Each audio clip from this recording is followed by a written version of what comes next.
Buenos días.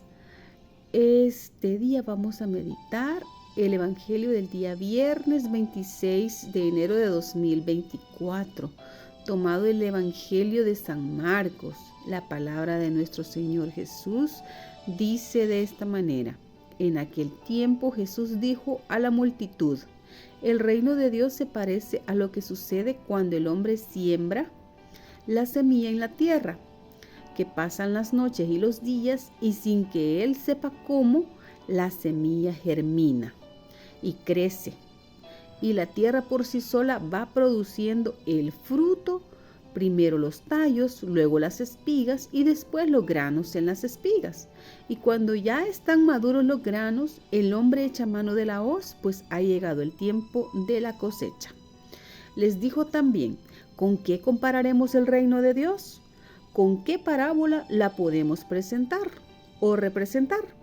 Es como una semilla de mostaza, que cuando se siembra es la más pequeña de las semillas, pero una vez sembrada, crece y se convierte en el mayor de los arbustos y echa ramas tan grandes que los pájaros pueden anidar a su sombra.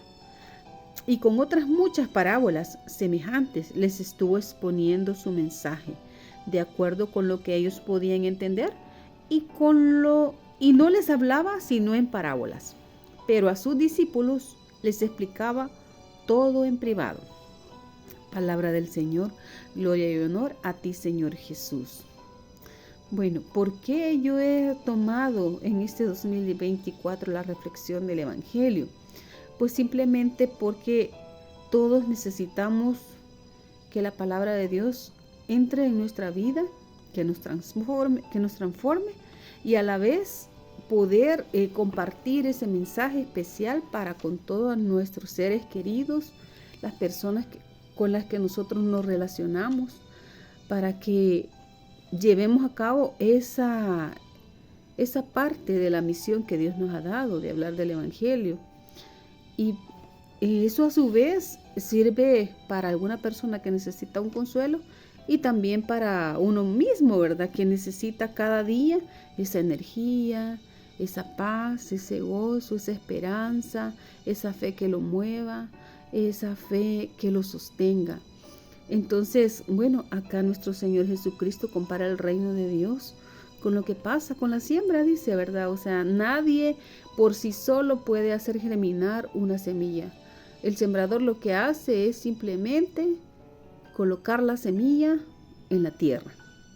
Quien hace germinar esa semilla, eso es un misterio que solo Dios lo conoce. Por lo tanto, Dios no nos dice: ustedes vayan y prediquen y hagan que aquella semilla germine. No, eso no nos está mandando el Señor. El Señor nos está mandando a que vayamos a sembrar esa semilla, a que vayamos a esparcir ese mensaje. Y allá depende de Dios y de la disposición de esa tierra, que es quien recibe la palabra, que se produce ese milagro de la germinación y llega hasta el punto de dar fruto, ¿verdad? Como dice acá, primero el tallo, después, o sea, va todo un proceso, ¿verdad? Hasta llegar, bueno, compara también con la siembra de la semilla de la mostaza, que dice que es la más pequeña de las semillas y cuando crece se vuelve el más grande de los arbustos, que hasta incluso da sombra. Dice acá, pueden anidar los pájaros. ¿Qué significa eso? Que si nosotros somos materia disponible para Dios, Él puede hacer grandes cosas con nosotros, con nuestra vida. Podemos ser ese instrumento que Dios utiliza para bendecir a otros.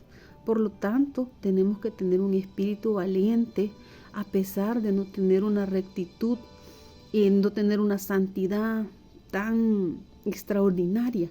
Todo se va construyendo no por nuestros méritos, como lo he dicho antes, sino por la gracia de Dios y la disposición nuestra, porque Dios es un auténtico caballero que no va a llegar a mandar a nuestra vida, a nuestro corazón, sin que nosotros le cedamos esa llave, sin que nosotros le abramos la puerta. Así es que esta mañana el Señor nos dice: abran la puerta, sean materia disponible, sean esa tierra fértil donde pueda anidar esa semilla y yo la haré germinar, que es Dios, es el único. Así es que abramos nuestro corazón y no nos quedemos quietos, seamos dóciles, que Dios nos permita escuchar la voz de Él, que no seamos sordos a su voz, como decía ahora la palabra. Bueno, decía en la reflexión de la hora santa del jueves eucarístico que tomamos el Salmo 94, que no seamos sordos a la voz de Dios, que abramos los oídos de la mente, los oídos del corazón, los oídos del alma, para que esa palabra entre y que pueda hacer Dios a través de su palabra grandes cosas en nosotros. Bendiciones.